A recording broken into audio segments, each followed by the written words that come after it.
Welcome to the On Point Podcast, a channel dedicated to helping you be the best hunter you can be. On Point is designed to help motivate and inspire you to get more out of yourself and your gear during your next hunt. If you're looking for information that will directly impact your success and help inspire you to go on new adventures, whether you're hunting with a bow or a rifle, On Point is the channel for you.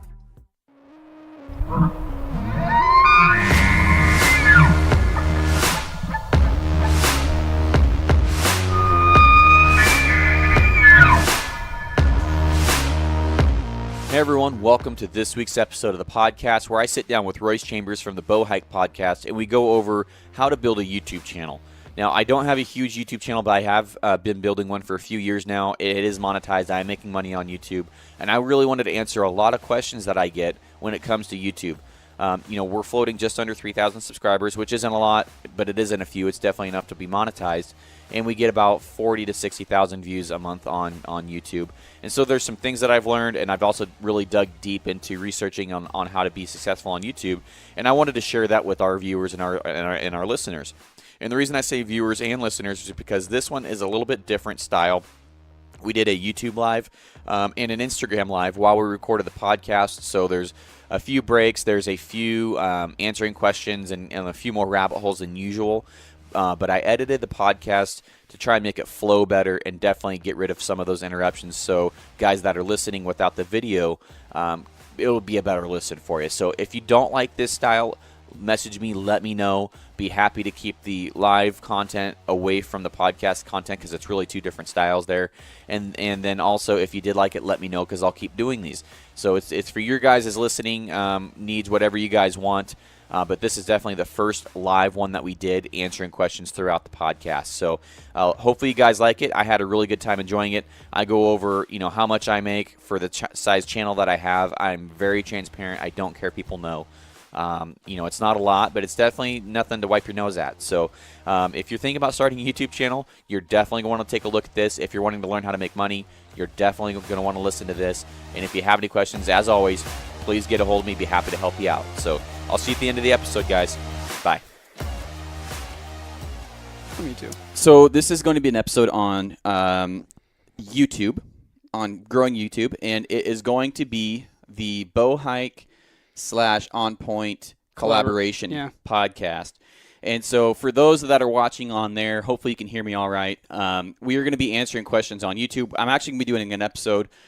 Royce is going to help me go over the YouTube aspects of strategies, how to build a YouTube channel. There's a lot of guys, and this is why I'm coming out with this, because this is such a common area that I get asked on. Sure. It's just, number one, do you make money on YouTube? That's a really common question. Yeah, everybody, if you just Google search, do you, instantly pops up can you make money on YouTube? Can you make a career on YouTube? Everybody wants to make a career making videos and then realizes how hard it is. Right. Well, I'm going to be 100% transparent because I've been making money on YouTube for almost 2 years now. It took me over a year to get into the qualifications, basically, to become eligible for monetization. When I started doing YouTube, they didn't have the qualification.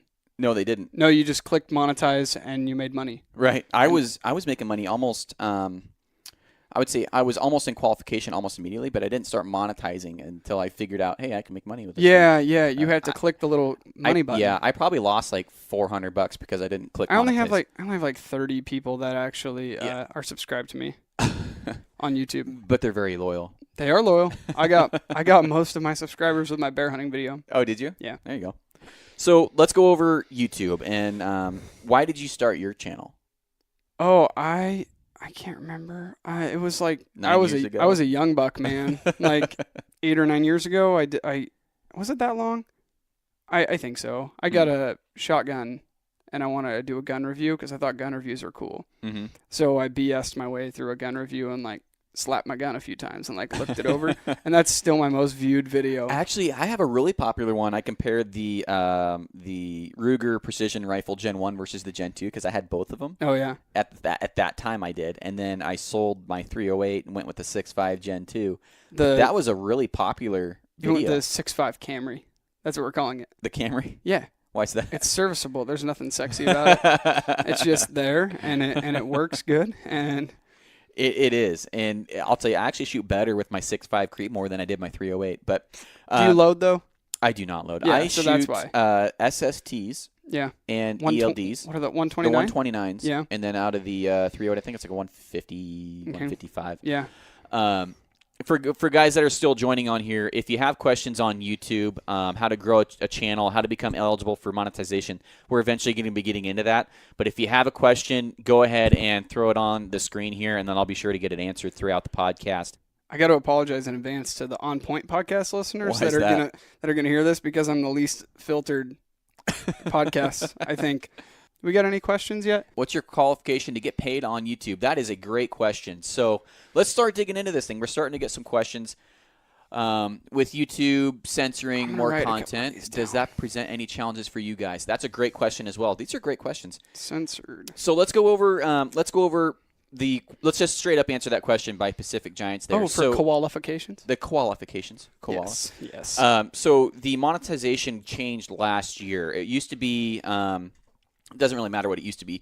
This year, starting in 2018, it changed to have 1,000 subscribers and 4,000 minutes of watch time. Now, a lot of guys are like, wow, 4,000 minutes watch time, holy crap. It's not much. That is so easy. It is. It doesn't matter if you're starting out. I think if you're starting out and you upload every week and you're using some of the strategies that I'll go through here, that you will get that easily your first month. But to answer your question, it's 4,000 minutes watch time and 1,000 subscribers. The hard part about that is getting the subscribers, which I will help you give you some tips. And I'm giving these tips, guys. I'm barely outside of 3,000 subscribers. So, there's guys way bigger than me.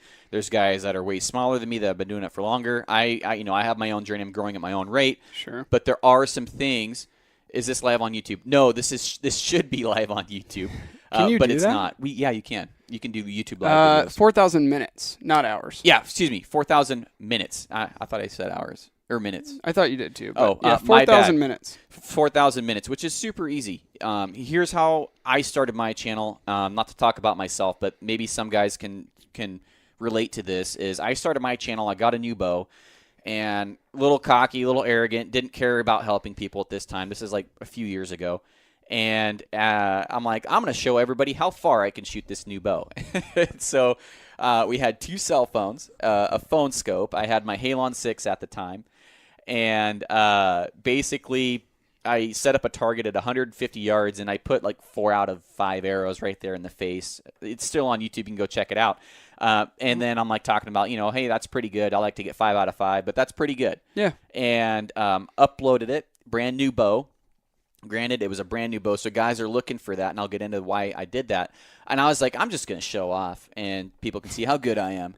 Cocky douche. I mean, there was no end benefit outside of maybe a little entertainment value for the listener or for the watcher, but that's where my journey started on YouTube. And then after I posted that video, it was, well, how are you doing that? What arrows are you using? What's your draw length? What release is that? And then I'm like, well, guys are really hungry for information. And then maybe a month went by, and I'm going through the bowels of YouTube, and the bowels, digging through the annals of YouTube, and basically, I was seeing some videos that I did not agree with, and it doesn't matter. There's a lot of different lanes. You hear me talking about that all the time. Choose your lane. But these guys were working on their bows dangerously. Yeah, like there's a lot of dudes. Someone is going to get hurt if they watch these videos. Like, this is really stupid. I didn't comment on it. I didn't say, I didn't call them out. What I chose to do is, like, people are obviously, they're asking me for information after seeing me shoot that long distance. So obviously people are hungry for information. People are that hungry, they're going to listen to this guy, or these channels, and they're going to get really bad information. And I'm like, so I kind of felt bad. I'm like, well, maybe I should start answering some of these questions. So I did, and it basically started growing from there. So it went from having the spotlight on me, trying to be cocky, arrogant Garrett, showing off how far I can shoot a bow, and then to helping people. That's where my journey started. And then I'm like, well, maybe I can help people. And so I started coming out with how-to videos, how to do this, how to do that. And then I started doing more videos on shooting tips, shooting techniques, gear reviews. Why did I like the Halon? Why do I like this gun over here?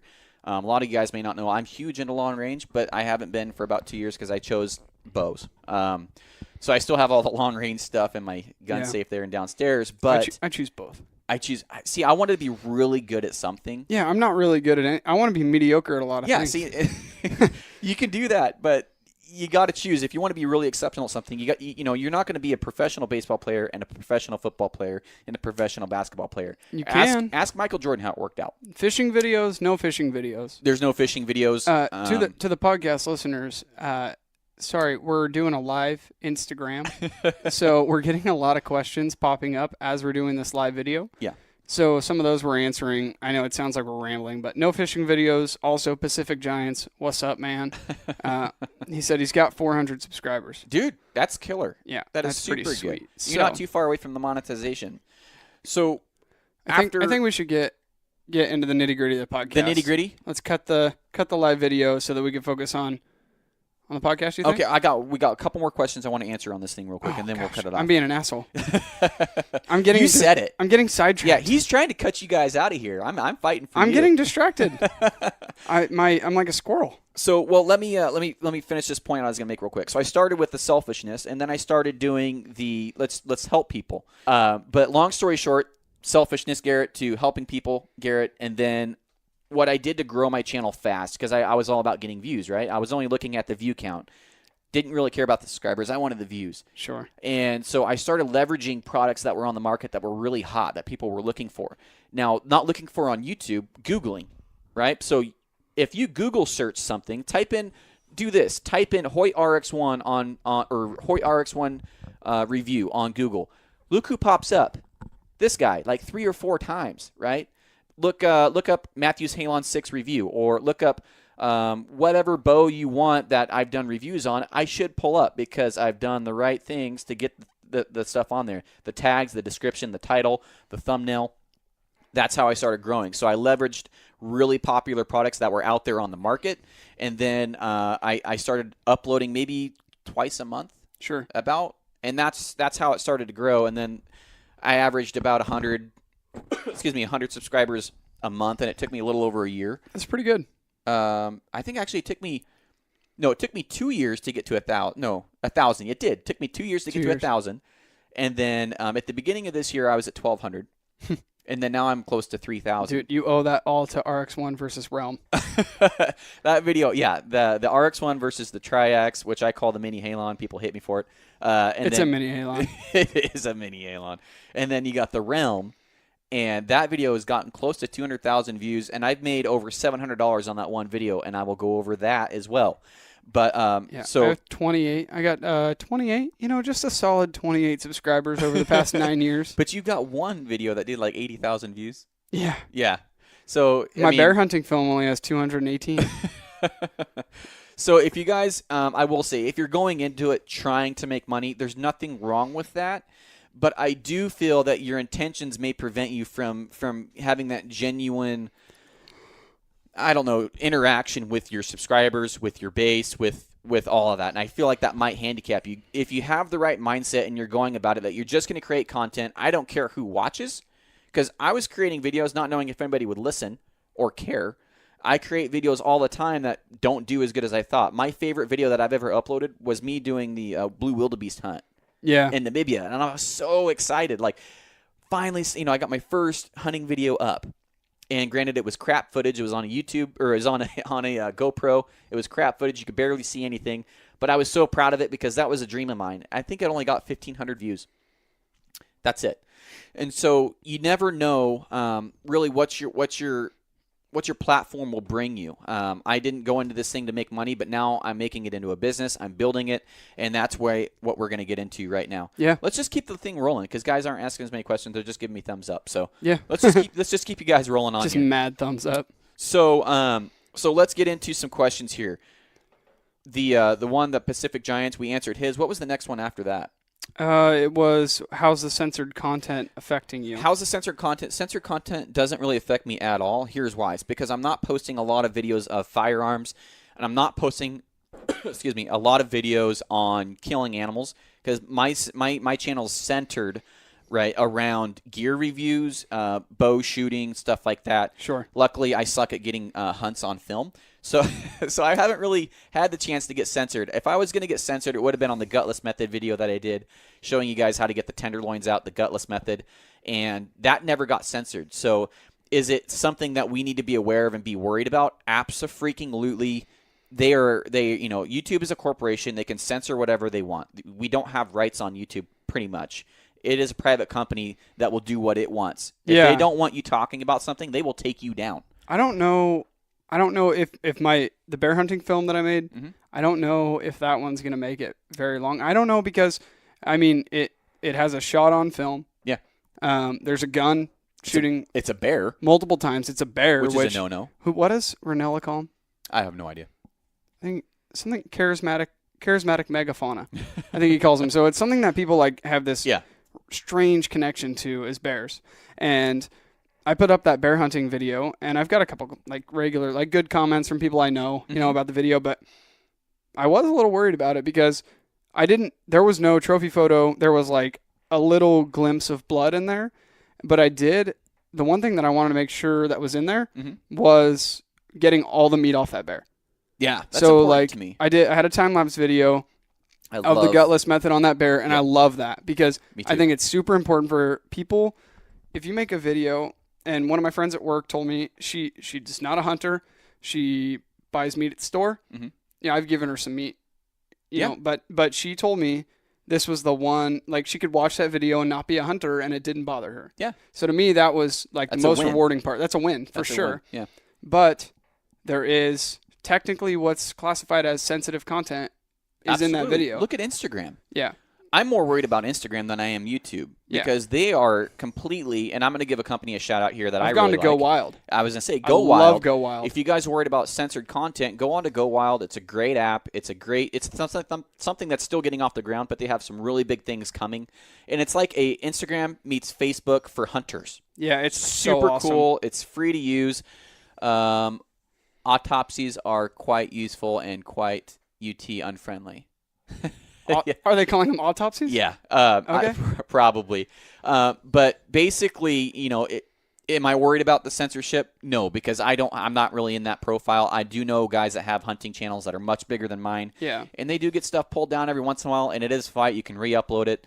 I mean, Joe Rogan even gets crap pulled down off of his YouTube channel, and he's just talking to people. Right. So, you're dealing, number one, you're dealing with a company that is really not for hunting. It's really not for, it's more of a liberal website, and not to offend anybody out there to get political, but it really is.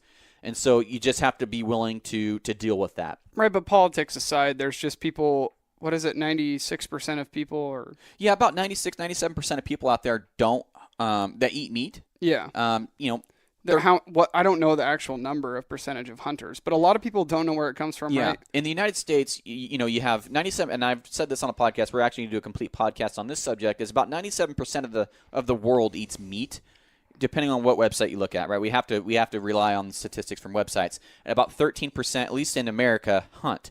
So there's a huge bridge that when you make that video and that person that doesn't hunt can relate to it, right? That's a success. To me, it is, sure. Right. But again, you're going to get that percent, and it could be a very large percent. That could be a problem, and that's why we're doing these kind of things to help bridge that gap. Someone should make a new YouTube for hunting, and I totally agree. Call it a hunt tube. I think African Adventures. No, there's a couple of there's one website, I can't remember what it's called, that does video hosting that doesn't plan to edit anything. Yeah, the first person that brings me a hunt tube, I will be on there. It's like Vimeo. Oh yeah, Vimeo. Yeah, that's still a smaller website. So perhaps we should create it. Let's create a hunt tube, dude. So no, the Ranch Fairy channel has autopsies, very useful for bow hunters and sea and broadheads. Oh, okay. Oh, Ranch Fairy. So he's on there. How's it going, man? He's the guy with the gigantic. He's got a YouTube channel too. Yeah, gigantic broadheads. He shoots a lot of pigs. Perfect. So let's get into some of the nitty gritty. So we've got why did I start mine? Where am I going? So if you start a YouTube channel and you say you want to get into the hunting stuff and you want to do what I'm doing, okay? Totally fine with that. I don't care. I don't look at it like I'm going to compete with you. You're going to compete with me. People are so content hungry. That's why you see everybody doing collaborations. So number one, try and do collaborations. Preferably do collaborations with people that you don't have the same following as. Try and do collaborations with folks that are bigger than you. Try and do collaborations with folks that you may think are going places. So when I do collaborations with Bowhike, with Royce here, we have our circles of influence kind of intertwined. We have a lot of the same influence, but he's got people on his live video that obviously aren't on this live video. Yeah. Right? Yeah. That's kind of cool. Sure. So maybe after they're done listening to this, they'll say, hey, who's Garrett? And then they're going to say, hey, who's Bowhike? Yeah, they'll right? be like, oh, Garrett, he's that pretentious asshole that talks about himself in his YouTube channel. Yeah, right? Yeah. So that's what collaborations do. I did one with the Born and Raised guys a couple times. That helped me grow, and then I actually sent some guys their way that had never even heard of Born and Raised. So what's this? My video got flagged for animal cruelty at 500 views. That sucks. That's out there. And so, and I'll go over that as well. So, because there's a lot of different aspects of it. Are you showing something that is completely gruesome? Yeah, we all know how much animals bleed, sometimes how they react when they get shot. We all know how these things happen. But as, like Royce said, portraying that in the right light to the folks that don't, I mean, yeah, you're going to have these guys out here, I'm not going to censor myself, I'm not going to do this, I'm not going to do that. Well, that's not helping us. Right? That's not helping the industry. That's not helping your buddy out that hunts. That's not helping your kid out that's going to become hunting. Because that person that you're offending is probably going to vote for or against a hunting measure that will affect you. So you better freaking care. And I feel very strongly about this. I talk very passionately about this because if I post a YouTube video, you're not going to see an animal with blood everywhere and just No. In the African video that we posted, the guys were so on top of it. They kicked blood before I even got a picture. They were kicking blood or kicking dirt onto the blood to help blend it in with the background. Right. These guys, they understand because in Africa, they've had very important industries taken away from them. So before I even pretty much got a chance to take a picture with the wildebeest, they were already prepping the picture. Right. Right. They know how it goes. They know how it goes. Yeah. Small towns or villages have been ruined by hunting measures over there. Sure. It's completely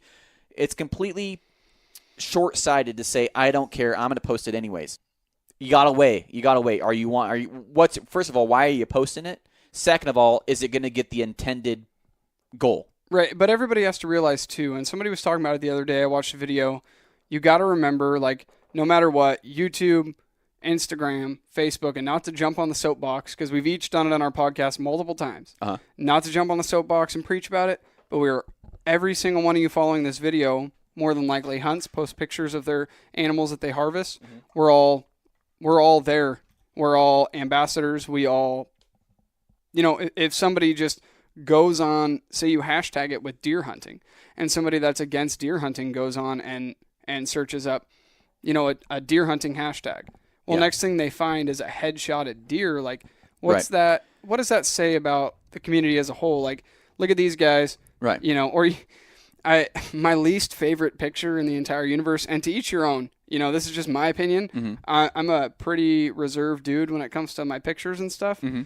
But my least favorite picture in the entire world is somebody holding onto horns, mm-hmm. sitting on top of an animal. That one's tough. And it's one of those that like.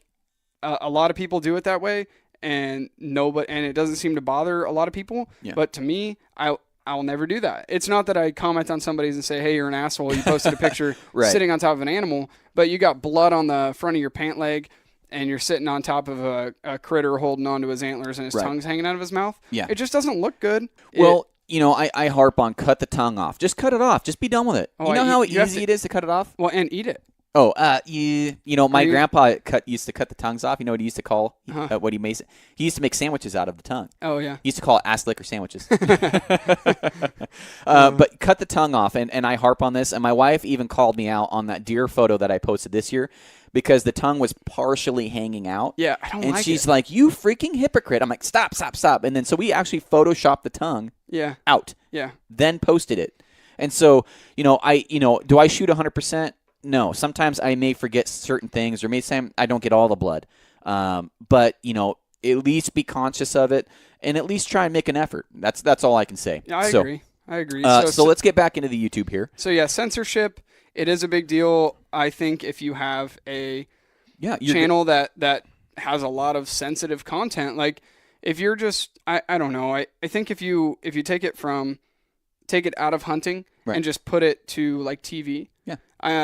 What do you want to show your kids on TV? Right. You know, like I don't have kids, you don't have kids, but at the same time, if you had a 2-year-old and there was a gruesome murder movie on TV, like you're not going to have, you're going to change the channel because you're not going to want to show your kids that when they're a young buck, right? Like as they get older, that's something that they slowly get desensitized to. Yeah. But all at once, it's a lot for somebody to take in. So why make it harder for somebody to look at?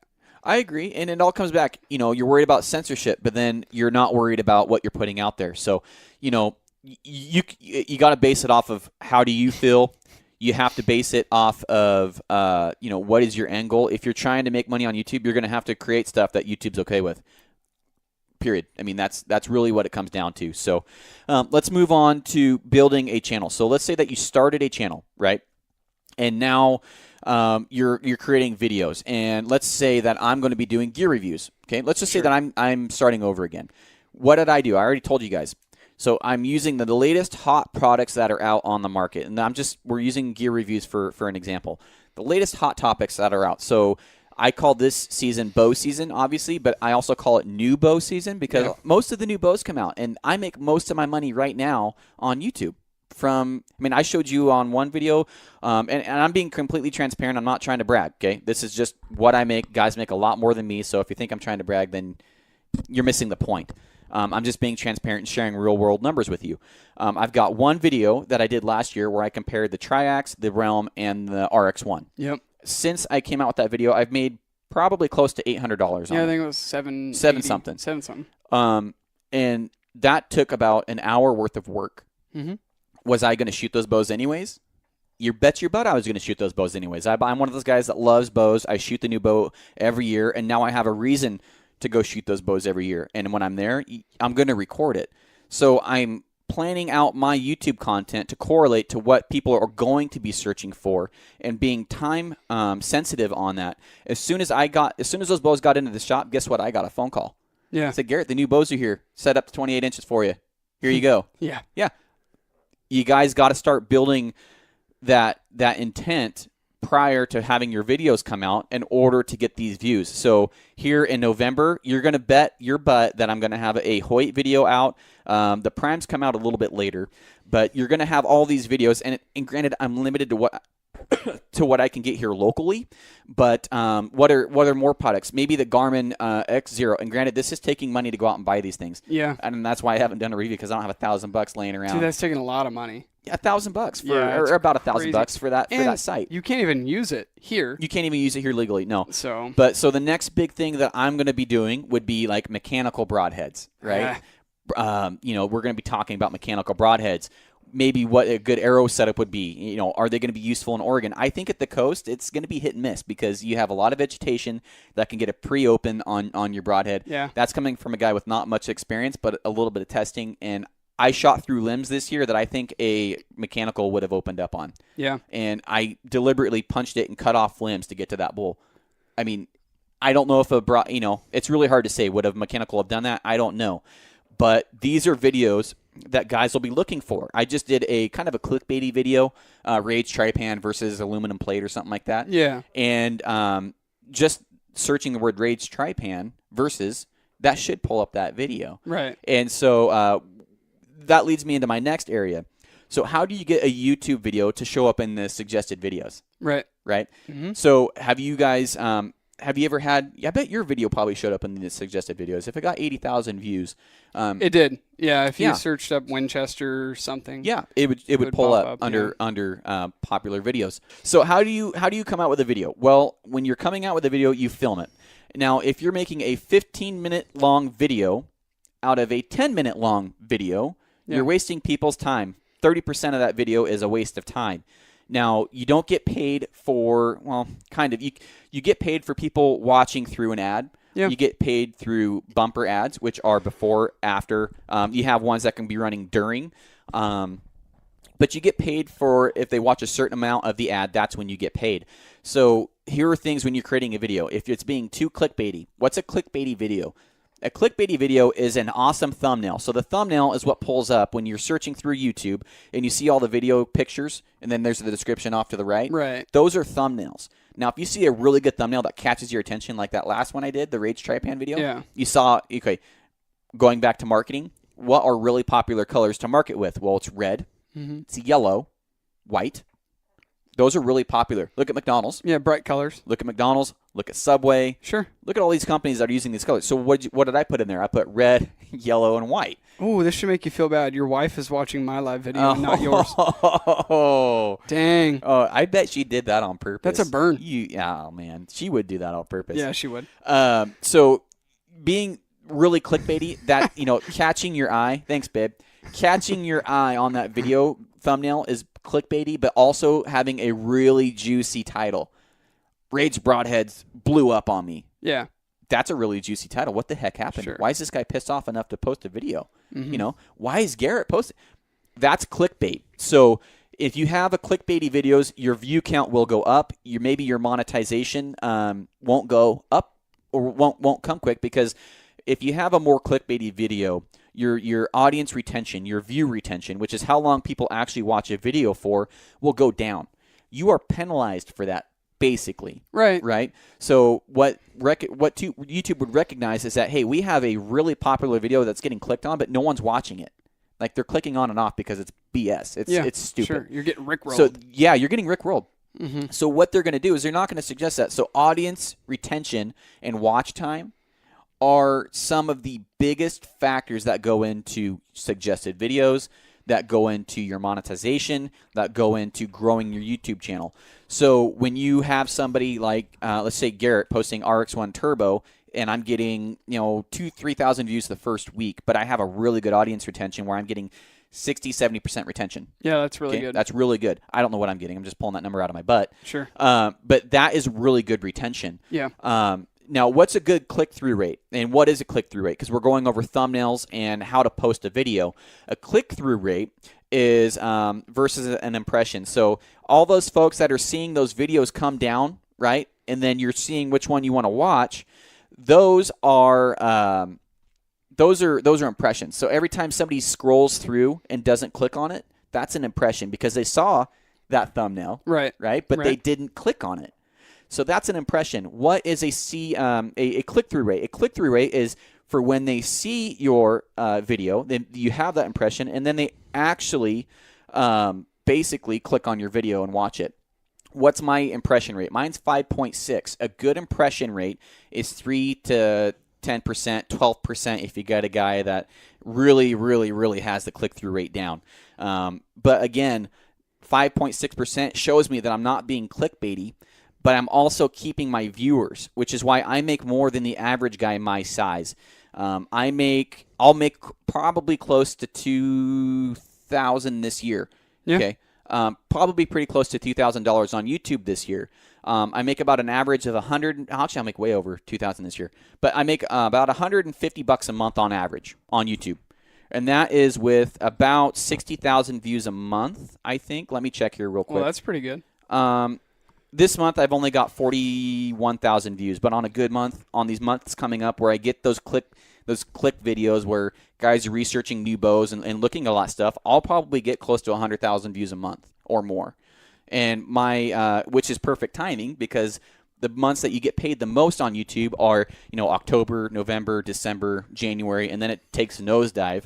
Right. Christmas gifts. Christmas time, yeah. The ad rates are going up. Advertisers are paying more to advertise on YouTube. So my income on YouTube will literally triple or even quadruple during those times, even with the same numbers. But you factor that in with huge video performance because of the guys researching these new videos. I'll probably make about $300 to $700 a month. Sure. In those later months. So that's really important. So, again, you have to have the 1,000 subscribers, and then you have to have the 4,000 watch time minutes, which is super easy. The subscribers may take you a little bit longer. So that's something I wanted to go over. So thumbnails. How do you make a good thumbnail? Well, a good thumbnail is going to be catchy, right? I think you should make the most clickbaity thumbnail you can. Oh, find that. Yeah, that's what I did. I found the best.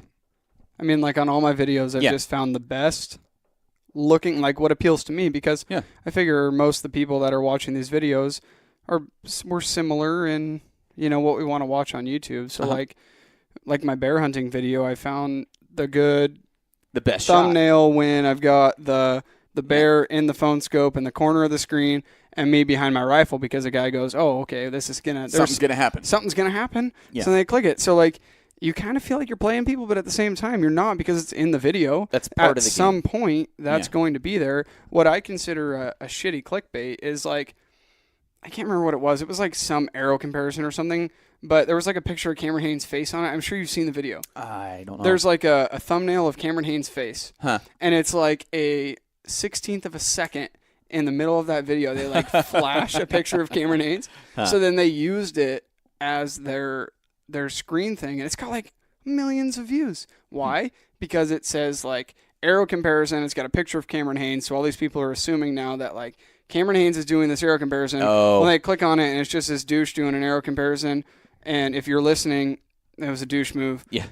You got to be careful with that, because then you can end up owing people, and we'll go over that too. Royalty stuff, and then also putting music in your videos. You need to give shout outs to whoever's music you use. But that's a really good point. So some things that I use to make a good thing is I use the freeze frame. So I'll go through that whole thing. I'll choose a picture, or even I'll take a picture. Sure. And then I'll use an app called Legend, which you can have moving lettering. You can have really cool intros and stuff like that. Oh, that's how you do all the cool stuff? That's how you do a lot of the cool stuff, is a app called Legend. Oh, sweet. And I need that. I know some of the guys on here that have used that. Okay. And it's a great app. This is my learning curve right now, because I got more hunting videos to put up. There you go. So use that, and then also make the thumbnail the most clicky bait thing ever. Get people's attention. Do something really cool on your video. Don't just post. And I'm really guilty of this until about recently. I know I'll post videos where I look like I have one eye shut, and then I look like an idiot or something, where I'm just posting and then it does an automatic thumbnail. Right. You got to pick your thumbnail. You got to pick your thumbnail. Otherwise, yeah. Kim hates it when I post crappy like photos of me like looking like an idiot. Yeah, I did that on one, and like it's funny because if you watch if you ever like stream Netflix or a YouTube video and you pause it for something to go like pee, and then you come back and you look at the video, I laugh almost every time, and that's the thumbnails that YouTube picks. I'm like, is that what I look like when I talk? They never get like your most handsome photogenic moment. They take one from the beginning, one from the middle, one from the end. Yeah, and it's always when you have like your mouth open and a fly's going inside of it or something stupid. It's never a good one. So yeah. Pick your thumbnails, but don't be an asshole and make something up that's not in your video. Right. So the thumbnail, I think, should be as clickbaity as you can make it, but the title should be relevant. It should not be clickbaity, and it should not be misleading. And like I said, if you're making a 10-minute video out of a 5-minute video, you're wasting people's time. Your audience retention is going to suck, and you're going to prevent yourself from getting those more views, getting that more. Yeah. Even though your video is longer, you're still pretty much blocking yourself from getting growth. Can I chime in on that? Because when you say getting the retention, I think a huge thing on retention is, guys, lay out what you want to talk about. Because and so for me, it helps a little bit. I know it sounds bad if you write down everything and you hit point. That's kind of boring. You know, like if I watch a bow video and the guy's like, well, this is a 2018 Hyperforce. It's a 32-inch axle to axle with a 6-inch brace. It bores me. I can't watch it. But if you just go on there, like if you write down specs, like you want to touch on specs, you know, that's fine. But definitely organization is a big deal. Because for me, like, and also put your camera on a damn tripod. But I can't stand like shaky, crappy footage where I keep hearing somebody's hand clapping against a microphone or shaking the camera around. Right. Or just like take your time. Well, you got to make something that you would want to watch. That's my thing. Right. Is now I'm like so critiquey. Like I listen to a podcast now and I'm like, why would he do that? Or I watch a video and I'm like, I watch a YouTube video and I'm like, I don't like this footage. You know, so, and I'm no saint. Like I made one bear hunting film and now I watch it again and I'm like, why did I do that? Like I would do this different, that different. But the main point of this that I'm trying to make is organize your thoughts on a piece of paper. Or you might be a guy like one of those waiters that can take the order of 16 people at a table and get it right. That's not me, and I know for damn sure it's not you.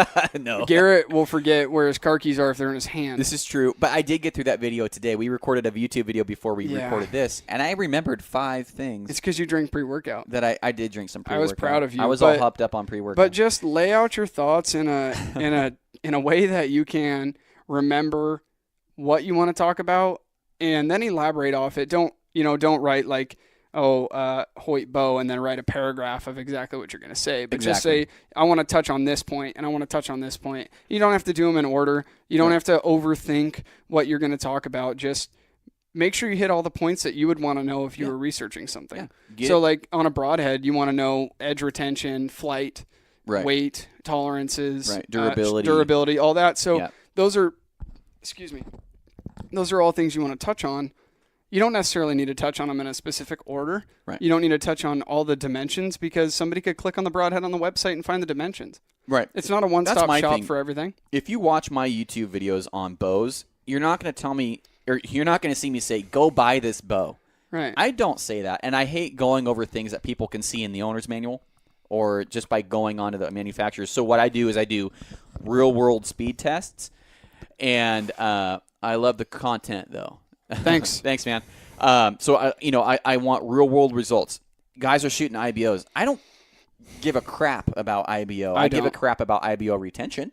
I give a crap about what it's going to send 460 grains plus. Not a 350 grain arrow. I don't shoot that. Yeah, exactly. So that's my thing is I do real world hunting arrow weights, which guys love. That was one of my most complimented things. Thanks for shooting a heavier arrow. I like when guys shoot like a 350 and check the IBO, but they also shoot a 400, a 450, and a 500 because like that's basically where guys are going to fall, right? I shot a 420 for years. Now I shoot 465. Same here. I'm 465, 470, somewhere in there. Yeah. We shoot the same speed. Yeah. So like you testing bows, I'm like, with my draw length, I'm going to be 3 to 5%. And I'm a pretty average guy, maybe a little bit smaller than average. 28 and a half, 29 is probably the most common. You're 28? I'm 28. Yeah, and I'm 28 and a half, 29. Yeah, so it's pretty common. But so that goes over your thumbnail, then your title. It needs to be relevant. You can put more than one title in there. So it can be Hoyt review or my thoughts on a Hoyt. You can have different titles in the same title. And then let's move on to the description. And I know this is getting into the weeds, but this is really important for the guys that are wanting to get their videos found. So your description should also have the title. Right. Yeah. Right? So when you see me putting a description in there, it's going to have probably most, if not all, the words in my title in the description. It'll have my name in there. Because if you type in, I believe, if you type in Garrett Weaver on YouTube, it'll automatically pull up the word archery after it.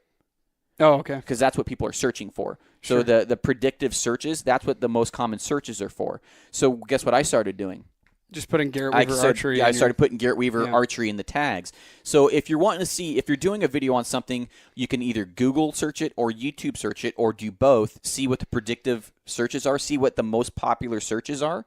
And then put those in your description, your title, and everything. So your title should have the same words and your description should include the title. Your tags should include the description, title, and all that. So good. It should all mesh. And so when you see me, every single one of my videos starting a while ago has Garrett Weaver in it. It has archery in it. It has all these things that people are looking for. And if you're not making that all match, then you got problems and you're costing yourself views. A good example would be, say, if you, like I think trying to simplify it for people that aren't getting what you're saying. Yeah. If you just go on Google, right, and you put Hoyt RX1. Yeah. When you look in that drop-down menu below Hoyt RX1 in your search bar, it's going to say Hoyt RX1 speeds, Hoyt RX1 specs, Hoyt RX1 versus Mathews Triax. Right. So that's what you've done. Yes. Is you've then gone and titled your YouTube video Hoyt RX1 speed, or you put, Hoyt RX1 versus blank, and then down in your description you've put all of those things. Right. So you put Hoyt RX1 speed, specs, blah, blah, and then when somebody goes to search that and the predictive search pops up specs, they click on specs, takes you to your video. They click on Hoyt RX1 speed, it also takes you to your video. Right. Hoyt RX1 versus blank goes to your video. Well, and if you also, if you also go into maybe say like Mathews Triax, one of my Hoyt videos could pull up because I'm comparing it versus the Triax. Or, I'm putting and I don't do this very often, but if I'm comparing different bows, or if I have a bow that I'm mentioning in the video, even though if it's not that brand, I will still tag that bow because that's still a hot topic button. You've talked about it. And I talked about it. So you're not technically shafting people. But you are getting bows, because I guarantee you, if they're researching one bow, they're probably researching multiple bows, right? Yeah. So so you put tags in your description as well. So what I do is my description. So my title will be in my description, which will also be in my tags. So yeah, I put my whole title word by word. So it'll be the Hoyt tag, RX1 tag, Turbo tag, review tag, Garrett Weaver tag, all this stuff. And then also all those same words will be in my description and probably my title. It should all correlate with each other. That's a word. Correlate. Yeah. Correlate. That's a new one. That's a new word. What was the other one? The Cornelius effect. Cornelius effect. Jeez. Gosh, you're out there, man. So that is one tip that I would absolutely follow. And there are certain channels on YouTube that I watch to learn more about becoming a better YouTuber. There's Nick Nimmin. There's YouTube creators. They have stuff. These are guys that are actively helping people build. Gary V, amazing guy. Though there are better channels for building a YouTube channel because his is so broad. We're not competitors. We're friends. It says you guys clearly are competitors. It's actually cool to see you two different guys chatting together. I don't know if I would say, because people are so hungry out there for information, I don't look at it like we're ever competing. Like, no. I get, I've Unbounded Pursuit. I'm not going to take any credit for them. But when they were starting off, they were picking my brain, and it's really cool because I can. Well, I picked your brain. Yeah. When I look at a computer, I'm like a 90-year-old when it comes to typing. Like, I'm an index finger smashing keys and breaking them typing guy. And I was like, Garrett, how the hell do I do this? Because, I started the podcast because we were talking in my pickup at Hoodoo. And it's like, well, I need info. So, like, I set up my Podbean account at Garrett's house, and I was frustrated, like, ripping my hairs out of my head. Like, why is my podcast not getting approved? Right. And so Garrett helped me figure all that out. So I guess you could say competitors technically, but I don't see it that way. I mean, if people weren't so content hungry, I would say, we are competitors. But just because they watch my video or listen to my podcast doesn't mean they're not going to listen to yours. And I totally believe that. I learned that from actually the Born and Raised guys. Yeah. And that's their mentality. That's why you see them in Hushin. That's why you'll see Hushin with Lunkers TV. That's why you'll see them with Elk 101, or you'll see them with Angry Spike Productions or anything like that. Or not Angry Spike Productions. Phelps's crew. Oh, yeah. Traditions and stuff like that. Well, and you have Elk 101. Angry and Mountain Productions. Who else? Pure Elevation. Pure Elevation. All these guys are working together because they're helping each other grow, and they make really great content. And inside of helping each other grow, back to the beginning of this podcast, we're all helping the industry. So, like, if you and I could work together to make something good happen, well, then, I mean, we're dialing it down. Right. Like, that's the end goal, right? Because absolutely, I want my kids to go hunting, and my kids' kids, and my kids' kids' kids. So all of that together, everybody's shedding a positive light. I've never heard one guy talk bad about Trent or Cody or Randy Newberg or any of those guys. No. You don't hear them talk bad about those guys. Number one complaint you get is, I wish they wouldn't, because now it's making it harder for me or whatever. Or I wish they wouldn't give away this. John Dudley gets smashed for that. Oh, giving away People all the get information. super mad about him giving away info about archery. But, like, if you could take somebody that may have wounded an animal and now they're shooting good enough that they're killing animals, I don't think that's bad information. I think that's great information. Right. Because now you're not causing a bad cause and effect. You're creating a good cause and effect. Right. No, I totally agree. Yeah. And that's another thing is if I can help, because I learned archery all on myself, and this is another reason I've really dug so into helping people, is I learned it all on myself. I spent a few years struggling. I was calling arrow spines splines. I've done it. I didn't know what bow to use. I didn't know what broadhead to use. I've talked about the broadhead I started off with. It was a Nap like Razorback or something. It was on ball bearings, plastic ferrule. Piece of crap. They would chip if you breathed on them. I mean, they were horrible. I shot the first two animals I've shot with a bow with an Allen broadhead, and the blades were so thin that I shot a turkey, and just like it was devastating to this broadhead. And guys use those, and there's nothing wrong with that until there is. I mean, for that's me, the best way to describe that. Yeah, you want to create the best setup you can get. hours your elk hunting. How's your elk hunting? How's your elk hunting? Oh man, mine was great. And Ranch Fairy says, "What's Dudley giving away?" He's not giving anything away. He's just creating better archers, and a lot of the target guys, from what I hear and what I read, are just saying like, well, it took me this many years to learn that. You're giving this away for free. I don't think it's fair that this guy now knows it right off the bat. Right. I think it's fair. Well, I'll tell you something that I've It's gravitated like reading towards. it's like reading an encyclopedia of archery. Just watch John Dudley. He's Yoda. He is Yoda. Yeah, he is. So that is the basics on when you're launching a YouTube video. I want to get back to that. Yeah. If you follow those things, there's the title, the thumbnail, the description, and the tags, and they're all equally important. Actually, I probably put the tags at number 1 in the description because that's only going to make you more discoverable. And most of my views, I think 40% of my views are from searches. Yeah. A very good That's chunk really of them, good. A very good chunk of them are from, actually we can find out right here, a very big chunk of them are from suggested videos. Mm-hmm.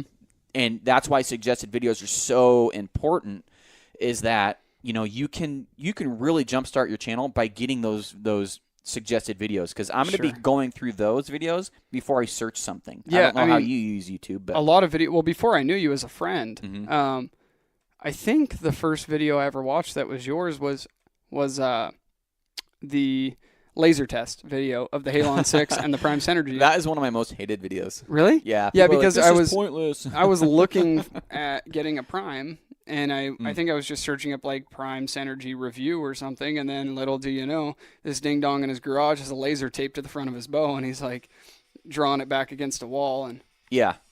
Oh, that's my horrible intro. I need to up my game on my intro to my channel. But I wanted to go over the discoverability. So this is something that I also use for when I talk to and I approach to companies.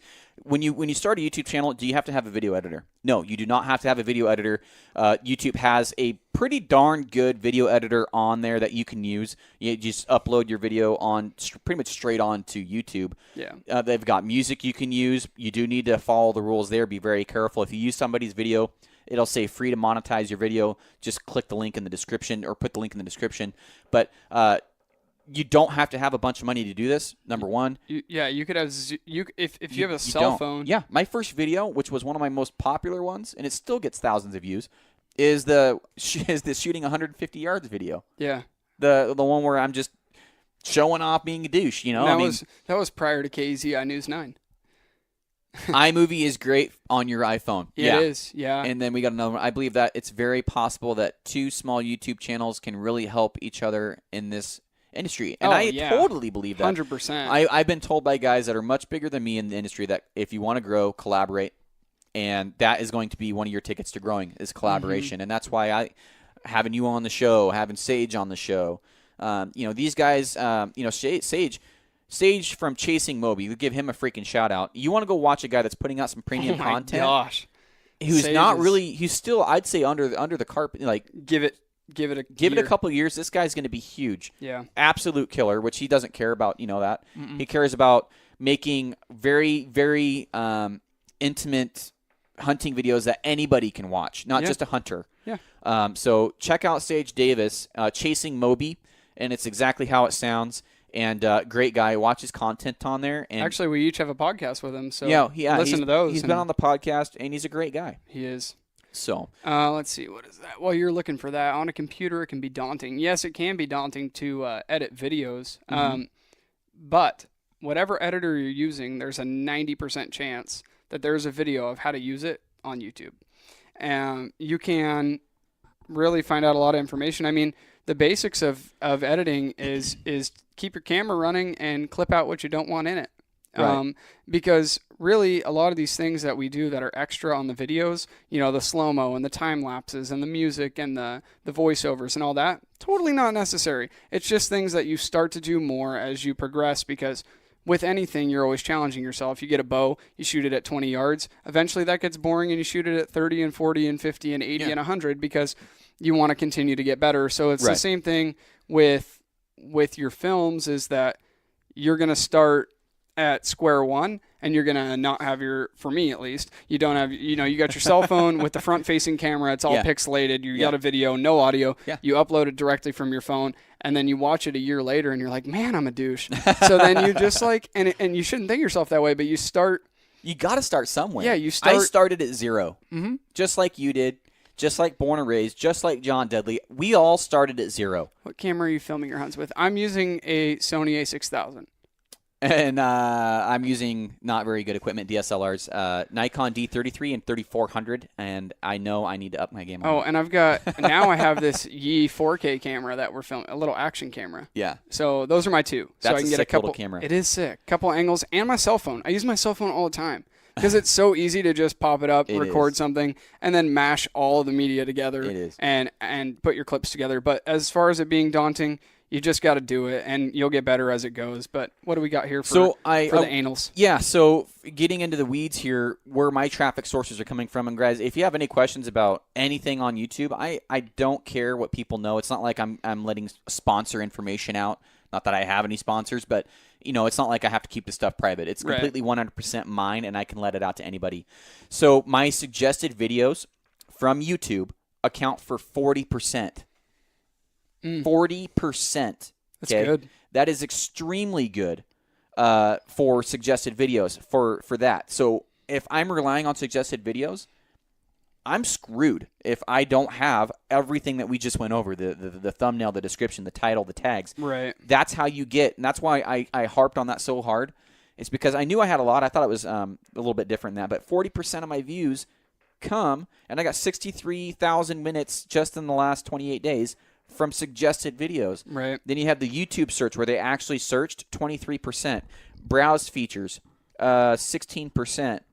External traffic sources, so the Googles, 10%. The Googles, the Facebooks, the Archery Googles. Talks, all that. And so when guys see my thumbnails and they actually click on it, they click on that like 5.6% of the time. Yeah. And just so you guys know how unsuccessful that is, and that's a middle of the road. That's a pretty average click-through rate for when you click on my video.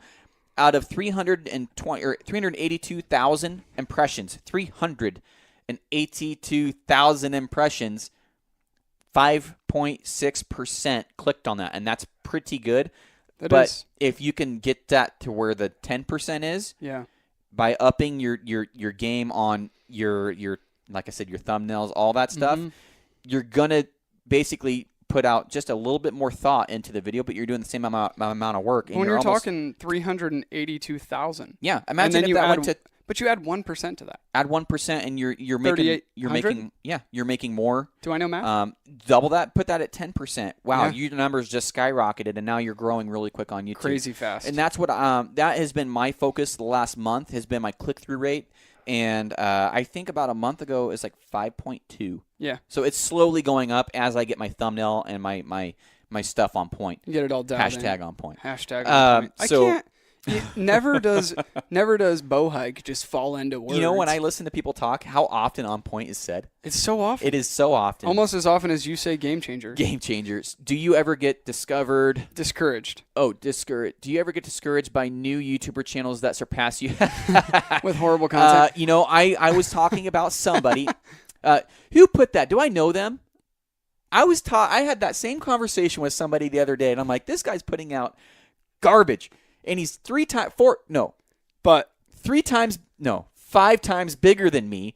And I'm like, you know what? All that matters his is thumbnails are on point. His titles are his It doesn't. I don't. Videos are garbage, but yeah, and like you said about Sage, Sage has probably like 250 subscribers, something like that. But some of the greatest hunting videos I ever watched. I mean, but he's like nothing, right? Yeah. So it doesn't discourage that guy. No. But occasionally, I mean, everybody's going to get like envious of somebody that's growing faster than them. No one grows as fast as they want, guys. I mean, and that is probably the best question of the whole time. I would say so. Thank you for asking that question. Send it outdoors. So, do I ever get discouraged about other guys having more success quicker than me? I may observe it. I may notice it. Do I ever actually get discouraged by it? Heck no. I'm running my own race. A lot of these guys, they'll and I'm not being negative towards them, but they're probably just flash in the pans, right? They will have the work ethic. They'll have all this good stuff, and then where do you see them 5 years down the road? I'm running a marathon, not a sprint. Yeah. And long term, I really don't care what other people are doing as far as it affecting me. And what I do is I will figure out maybe why are they doing better than me. And instead of getting pissed off and negative, what can you learn from that guy? Yeah. I'm not saying you need to copy what he's doing. I'm not saying, but he's doing something that you're not. Mm-hmm. Maybe you need to inspect what you expect and figure it out instead of getting bitter. Because a lot of these guys, like I said, I don't think they're in it for the long haul. I plan on doing this for a living someday, and I think a lot of these guys will probably be flash in the pans. Yeah. So probably. That's my opinion on that. I could say that. I can't honestly say I've never been discouraged by that. Well, we had that conversation before we started this, where you were talking about your downloads and stuff, and then I'm just what's a real world expectation? What's a reasonable expectation? Right. I mean, no one ever, like I said, no one grows as fast as they want to grow, but at the same time, am I getting good growth? I was reaching out to a couple other podcasters the other day because I'm like, am I like doing bad here? You're doing well. Am I doing good? And from the general consensus, average, maybe slightly above average. I think so. Is about what I'm doing. Slightly above is what I'd call it. Yeah. So how often should you upload videos? That's a good question. There's a guy named Lunkers TV. There's another guy who I'm not remembering. He's on the tip of my tongue, though. But these guys... What does he do? Hunting, fishing videos. Oh. And these guys are uploading every single day. Yeah. Well, look at Hushin. Yeah. Those guys all the upload time. a lot.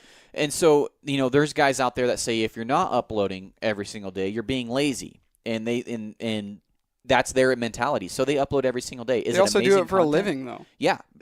Well, they were doing it before they were for a living. Right. And then, this guy went from, I think, 0 to 1 million in 2 years or a year. Yeah. Subscribers. And he said that was basically just the work ethic. And so the most content you could produce that still has good quality, upload literally as often as you can. I try and do it once a week. That's what my schedule allows. And since I'm doing a lot of bow shooting videos, it's got to be during the day. Yeah. I don't have a indoor range here at night. We need one. We do need one. Yeah. But literally as often as you can, as long as it's not crap. Yeah. Does it have to be great quality? Better quality, yes. Does it have to be great quality footage? No. If the content is there. I'm kind of indifferent with you on that because I was just talking about it earlier. I have trouble watching things that are of bad quality now. What if the content is really good, though? But, if the content's really good and it's pixelated and junky, I still can't watch it. Really? No. Huh. Podcasts? Maybe that's just me. Podcasts, there's some good podcasts out there. I'm not going to name them because it's messed up. But, super good information. Yeah. But I can only listen to them every so often because it just sounds awful. Well, and, I don't have the best equipment, right? I'm running, a $30 microphone and using online stuff to edit and whatever. I just don't have the money to drop $1,000 on podcast equipment. Right.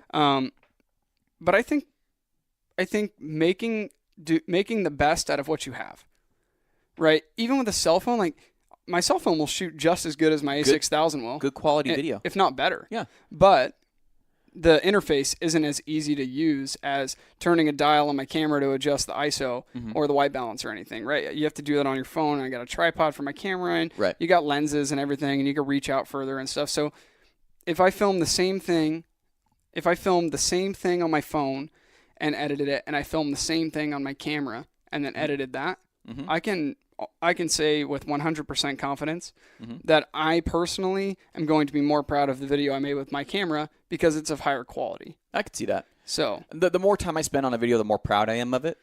But at the same time, I'm not saying time put in. You have to fit into the YouTube algorithm. Right. And so YouTube rewards consistency and frequency. So do podcasts. Podcasts do too. So the more frequent that you upload, the more consistent you upload. So 5 1 week, 3 months later you post 5 another week. That's not frequent. That's not consistent. That's not going to grow your channel very good. So try and do maybe once a week. If you can't do once a week, once a month or once every 2 weeks, whatever your schedule allows. But honestly, if you're doing gear reviews, you can do those at midnight, 3 o'clock in the morning. I don't know how many times, and I talk about it every once in a while, I'm burning the midnight oil, and I'm up until Kim tells me to come to bed. Yeah, which is sometimes 1:30 in the morning. I edit stuff Chantel's in bed. I'm sitting in the recliner and I'm doing Yeah. I'm editing something or I'm researching something for my camera or whatever. And like my YouTube channel's small. I've got like one good video and but I'm going to work on that. You know, right now I'm having editing issues with my editing software supporting what I'm filming in. So I'm not getting audio. So that's been a hiccup for me because I've got a couple videos waiting in the wings, but I think Well, Yee Boss just brought up a good thing is pre-recording, and I do that with the podcast. Yeah. And when you're starting off your channel, having a bank of content, a content bank, is extremely smart. I would say have 5, 6, 7 episodes pre-recorded. I know when you started your podcast, didn't you have a few already recorded? Excuse me, I was yawning. I think I had 3. 3 or 4. So what was nice was fire season was in the wings, so I was gone on a fire for a month, and I uploaded a podcast every Wednesday. Yeah. Because on the platform that I use to upload on Podbean, you can just set your time and date that you want it to upload. You've already done all your editing, so you could spend a day editing, say, I mean, what would make you go crazy editing 4 podcasts in a day? You'd be pretty burnt. Yeah. And so if you edited 4 podcasts and you set them once a week, well, now you just have a month of content and you don't have to do anything. Right. So now you're not crunched for recording podcasts, because that's when I get stressed out about it. Is like, now I'm behind because now I need to get a podcast recorded this week because I have to get one out this week. And so then you're sacrificing quality for quantity. And I would rather record all of these podcasts in a day. Record, like when I went and recorded with Sage, I recorded another one with Aaron that day. I recorded another one the next day. I edited them all, had them set up to upload. So that, to me, is a big reliever in stress, because if you're trying to get something out once a week and you're in your creative, like you're in the zone, like you're dialed in, you might as well just run through and record 4 or 5 different videos and edit 4 or 5 different videos, because now if that little creative flame flicks off in your head for a day or two and you don't have anything to do, well, now you've got 4 or 5 videos that you're good to go. You're good for a month. Right. Now you don't have to stress about getting, basically meeting your own deadline, because you're setting these goals for yourself. There's nobody telling you, like, until you're in a binding contract with somebody and you have to create something for somebody else, right? Say you're a business and you're like, hey man, you need to put out a video a week for me. That would stress me the F out if I had to make sure that every week I had a video at 9 a.m. on Wednesday morning that had to be up on your website. Well, now you have to like think about it as you're running your own business, right? As you're building your platform, because if you're not hard on yourself about reaching your goals, and you're not hard on yourself about being consistent, it's really easy to get lazy. You and I both did it during hunting season. Went 3 weeks without a podcast. And my podcast has suffered because of it. Mine has too. Yeah. And you look at your stats and you're like 0 downloads yesterday. Shit. So then you're like, God, I got to get something. Right. And then, like we were just talking about it downstairs. We don't want to make a podcast that sucks. Right. We want to record a good podcast, because otherwise people are going to listen to it and go, this guy sucks. And then they're not going to listen to the next one that might be gold. Right. And that's why I was so excited. I've been wanting to do this one for probably 2 or 3 months. I've been dying to do a YouTube, because I love YouTube so much. And if anybody ever asks if I should start a YouTube channel, yes, you should start a YouTube channel, and let me know what your intentions are, because then I'll give you different feedback. Yeah. So if you're somebody that's trying to do this for a living like I am, and you don't treat it like a job, you're never going to have that job. Well, a lot of people work 2 jobs. This is no different, right? This is no different. You're just basically investing in the future of it, right? I mean, I got into it not knowing if I'd ever get a view, get a subscriber, or ever make money. And then about 2 years into it, I decided, you know what? I'm going to make a run at this really hard for 1 year. This is going to be the year that I make a business out of this thing. And I went from 1,200 to almost 3,000 subscribers. I hit every single goal I got. And I'm not trying to brag, but I set goals for myself, right? Business plans. My goal was to double my size. So I was wanting to be I was wanting to hit 3,000 subscribers. So I was going to over double. I'm not making easy goals, which I'll hit. I also wanted to get 1 million views overall, and I was sitting at like 400,000 views. And so, I'm not making these goals easy to get. But right. I will absolutely smash both of those this year. And then my goal for next year is to get 1 million views alone next year and to get to 6,000 subscribers. So I'm literally doubling again. Right. And having these goals and having these business plans and treating it like a business, unless you do that, you're never going to have a business on YouTube. It's just right. It's too easy to do and then too easy not to do. And then when it becomes hard and becomes inconvenient, I'm going to say a quote that stuck with me, and I heard it from a very successful guy very many years ago. Is, commitment to continuity will create emotional stability. So if you continue to do something, you'll start doing it whether you feel like it or not. Well, it's like the gym. That's the gym. I hate running, but I love running 3 weeks in. Right. Because now I'm good at it, and I've got the habit. It takes 21 days on average to create a habit. Yeah, that's what they say. So that's what they say. And I believe it, yeah. I totally believe that. And that's why, McDonald's gave out free coffees that one time for like a month straight. Yeah. It's because they were getting people to get in that habit of coming back. Yeah. I bet they made so much money off of that. I'm sure, but it's not to get far off topic, but when you get into a habit of like procrastination and not taking ownership for your own mistakes, like I'm number one procrastinator, man. I'll tell you. I waited like 4 days to edit the podcast to upload it today. So well, the threat of tomorrow is the biggest stealer of people's momentum. Yeah. I'll do it tomorrow. I'll do it Monday. Do it freaking now. When I started my YouTube channel, you know how long it was between me choosing to start a YouTube channel and me uploading? 1 hour. Yeah, probably an hour. Yeah. That's how mine was. Yeah, and then when Kim got her, the cameras that I use for filming and everything, Kim was actually going to do her own makeup channel. Yeah. And then one day, I'm like, when I decided to actually start my YouTube channel, I'm like, I feel like I should do a video today. And then I had one video on YouTube. And then I stole her camera, recorded it, uploaded it that day, and then boom. Yeah, that's it. It's, do you want to do it? Yes. Then do it. Don't procrastinate.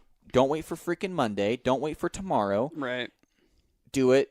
And treat it like a job and act like you're going to get fired if you don't do it. Because, like I said, if you want to eventually do this for a living, you have to act like you're doing it now, or else you never will get there. Right. And so, for folks, that was all based off of, how often should I upload? Right. And then being smart about it. And then you got to watch some of these channels, and YouTube Creators has a whole series on how to build. This is straight from YouTube. How does the algorithm work? Right. Nick Nimmin and some of these Brian G. Johnson guys, they have great content to help you build and learn and get all this information about click-through rates and retentions. My average retention rate, I'm looking at it right here, is probably about 60%, 50 to 60% retention. And like I said, there's a lot of guys I've researched that don't make as much as I do, but they have more views. Yeah. That all goes into the algorithm, all goes into the equation. And that's part of that 50% audience retention. With that being said, I hope you all got something useful out of this podcast. Yeah, I had a great time filming it, and I didn't expect it to do live the whole time, but you know what? It's kind of fun. It was fun. And I enjoyed getting the questions. I think it was nice. Yeah. We'll have to do another one on something else, perhaps another collaboration. And if you guys have any ideas, comment it up. Yeah, we're going to be doing one on shooting tips and techniques and do's and don'ts. We just did a video that he helped me film, and that's why we're here today together. Is because he was helping me film a video today, and then I'm like, this is on my heart, and I need somebody else to be here, and you'd be a great guy to do it with. If we're feeling real aggressive, we may record a do's and don'ts and archery tips tonight. Got to build that content bank up. So, guys, thanks for listening. Thanks for watching. Yeah, we'll have it on my podcast. I think is it going to go up on yours? It'll be up on my podcast. Week after the episode. Yeah, this episode. Yeah, I might. I need the content so bad I might even upload it tonight. It'll be a dual share. Yeah. So feel free to go check out his podcast. 28 subscribers. 7 videos. Bowhike Podcast emblem, which is right here.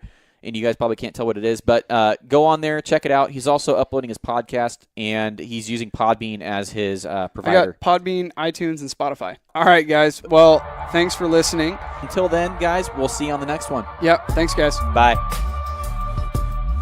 All right, guys, that's this week's episode of the podcast. Be sure to leave a 5-star review with a comment so I know who left it. That'll get you entered in these giveaways that I do. Really important because that really does help the podcast grow. Or if you just want to tell people, word of mouth is probably the best way to grow the podcast and help it expand, do better giveaways, and just increase the overall performance of the podcast. That would be amazing. So if you guys have any feedback on this style of podcast where we did a live YouTube and Instagram and answer questions throughout. Let me know. It may be a little bit clunky on the podcast. I did edit it, like I said before, to be better listening on the podcast, but it is a different style, and I have to appreciate, if you guys don't like this style, I'll just keep it separate from the live videos. But let me know. Your feedback is very important to me. And as always, guys, I'll see you on the next one. Bye.